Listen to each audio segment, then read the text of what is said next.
Hi, I'm Mary Claire, and it's October, and believe it or not, I've been getting ready to decorate my yard for Christmas since August.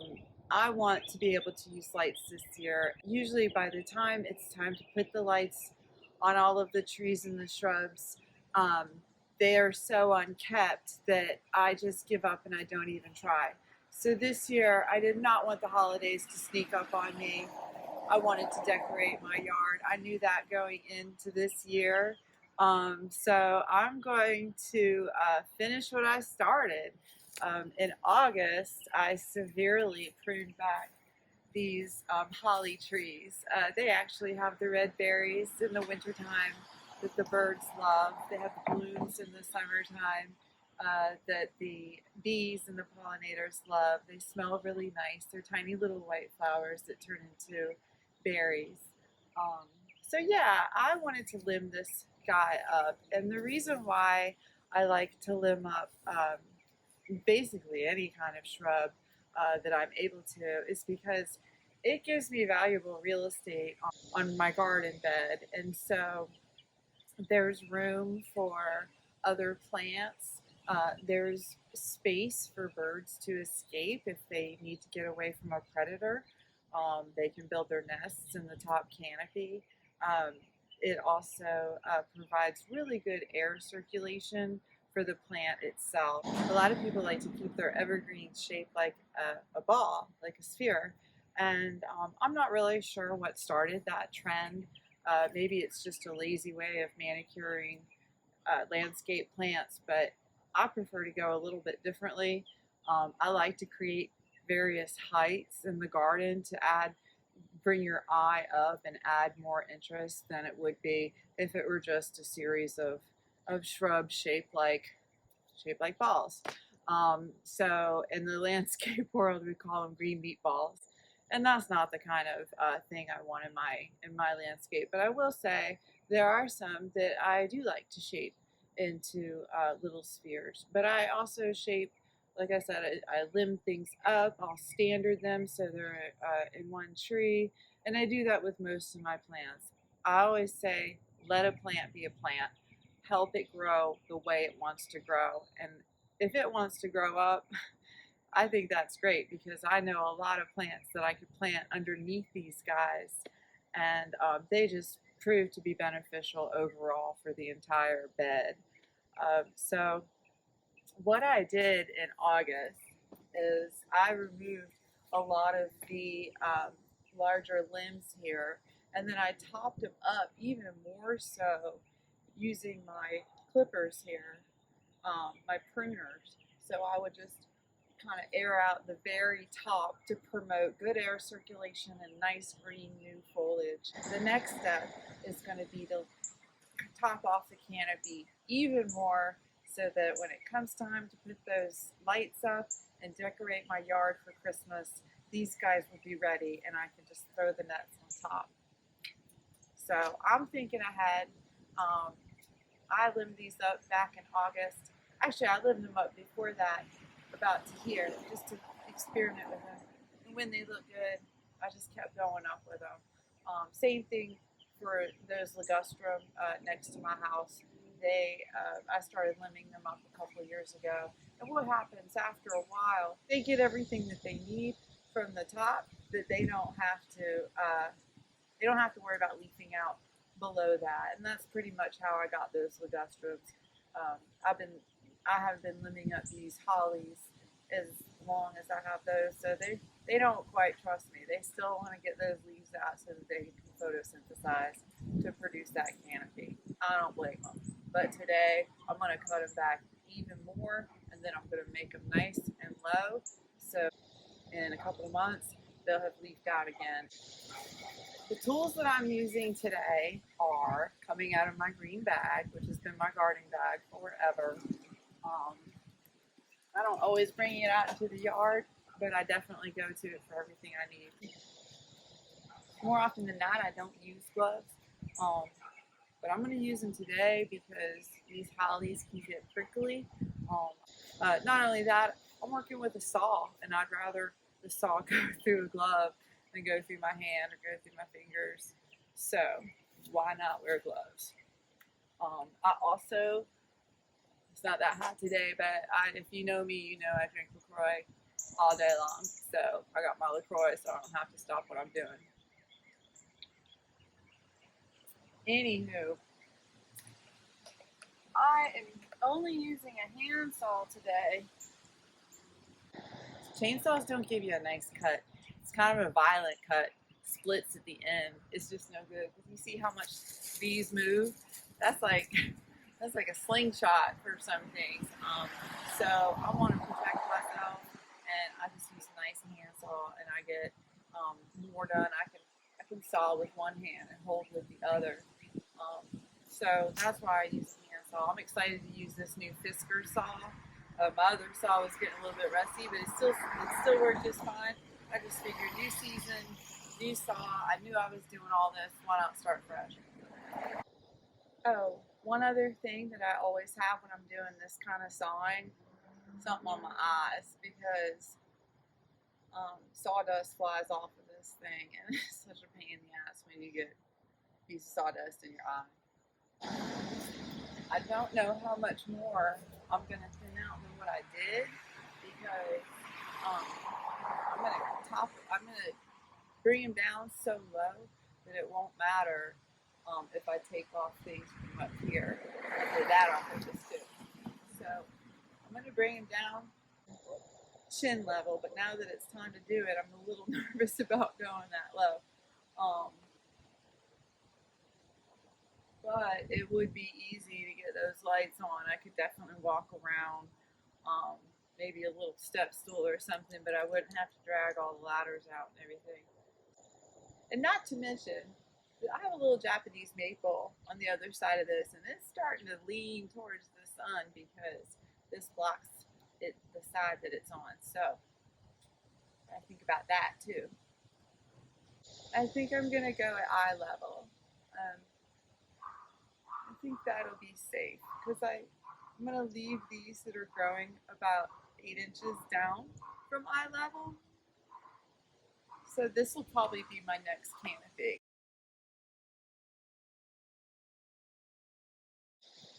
All right, so that's a pretty close cut. I'm happy with that.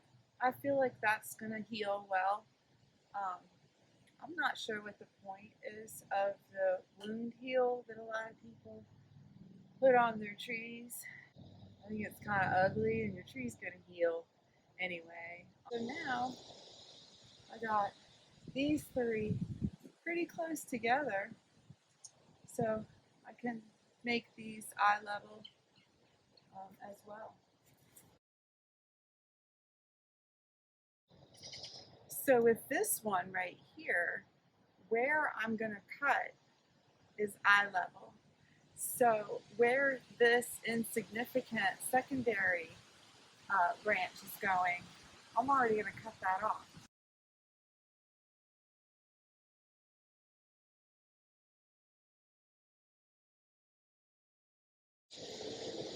It's getting pretty scary, isn't it? It's exciting. This one I'm gonna take off. All it's doing is crowding the upstairs. Um, what it's offering is already being offered by other limbs. Like this main one is going to take care of that, and the main one's got 2 divisions. So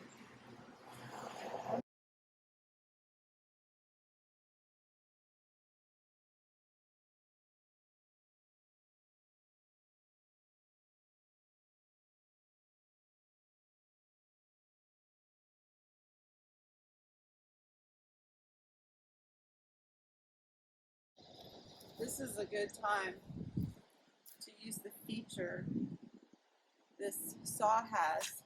If you push the button, it bends back. I've never used it before, but it's really good for these really tight Y joints.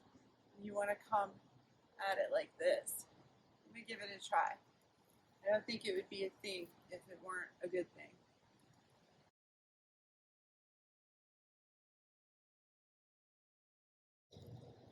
Well, I wouldn't choose this way over the original way, But it did make that job a much nicer job. So I'm glad I have that feature.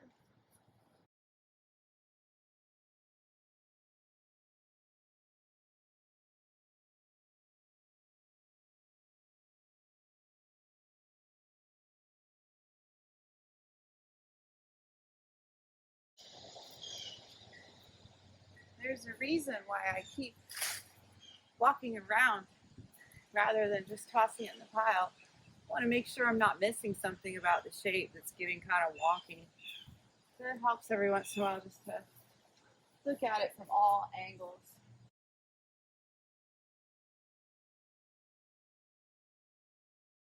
This one's really small. I don't like keeping it, but I kind of have to because it goes up into the space, and when it flushes out, it'll be the only thing around here to fill it up for my Christmas net.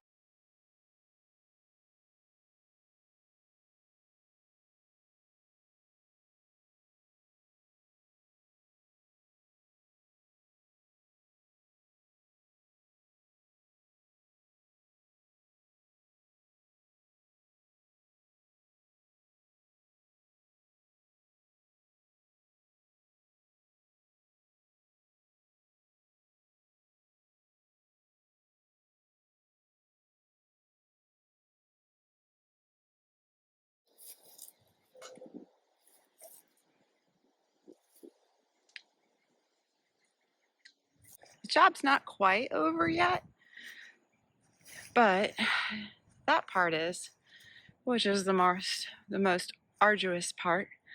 But yeah, I think these two hollies, see how they're sisters?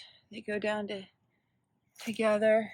I'm not saying at one point they weren't two separate plants, but when they're put in the pot, the nursery growers often plant two stems. It's no big deal because we're the ones that benefit, because when they both take off, we got two plants.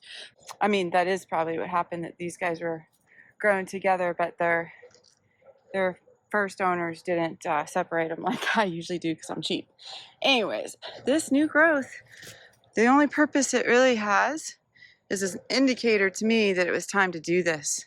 So I have confidence that it's going to flush out from here, which I know it looks so dorky right now. It looks drastic. And my neighbors are probably constantly saying, what is her deal? She's always changing stuff. All right, so these gotta go. And just like before, super easy. When they're new and fleshy like this, they just pop right off. And if you do this often enough, believe it or not, you're telling your tree to adapt, that it's not safe. It's not safe to grow down here because the mean homeowner is going to come by and take it all off. So you just have to make sure you run your hands over everything. Believe me, if you miss one, you won't miss it for long because these guys grow fast. Now this holly is a little bit different. I know they were planted at the same time because they were both here when I moved in and they were both the same size. But shortly after I moved in, I was attempting to remove all of them so I could have the full bed and maybe rearrange some things. I ran out of energy, and removing the ones that I did was really hard, so I decided to flank both ends with the remaining hollies. After that, after I got them to a manageable size, I realized in the middle of them, this poor girl was dying due to lack of air circulation in the middle. Everything just got so tight and heavy that she had to decide which ones had to go. And so she focused all her energy on healing. And so therefore, she's a little bit smaller than her sister. That's not to say she won't catch up. And I treat her exactly the same as I would any other. I'm going to cut her at eye level.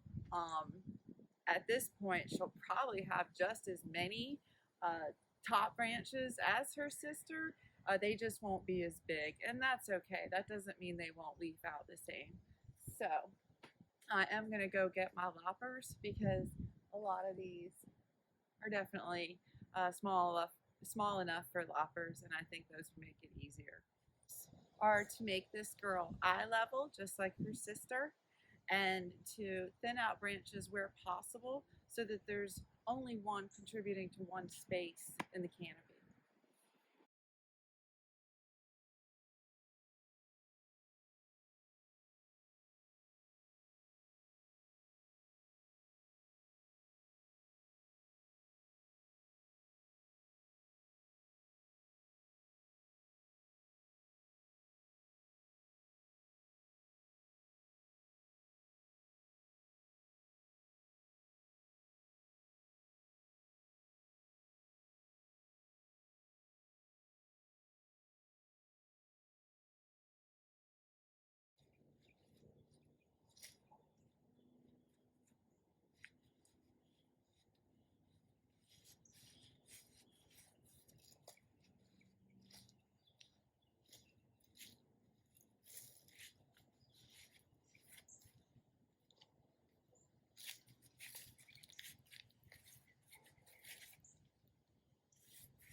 Now you see why I wear gloves. Especially if oh, there's a tiny little frog. Hi, little frog. He's like the size of a dime, and I'm losing my mind right now. See him? He's right here. So cute. Is he scared to jump? Oh, little guy. He's just wondering what I did to his house. He's like, hey, what's up with that?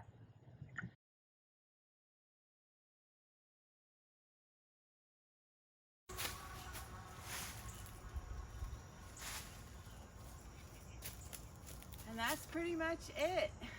The whole project probably took me less than an hour, but made a huge impact on my yard now and prepared me to make a huge impact on my yard in December. I'm probably gonna come out here a couple more times because Christmas is 3 months away. So something tells me I'm gonna have to prune it again with trimmers, but I won't need to at least take off any more height. So the hardwood, the solid wood is safe for me, and the new growth is going to be trimmed down before putting on the lights.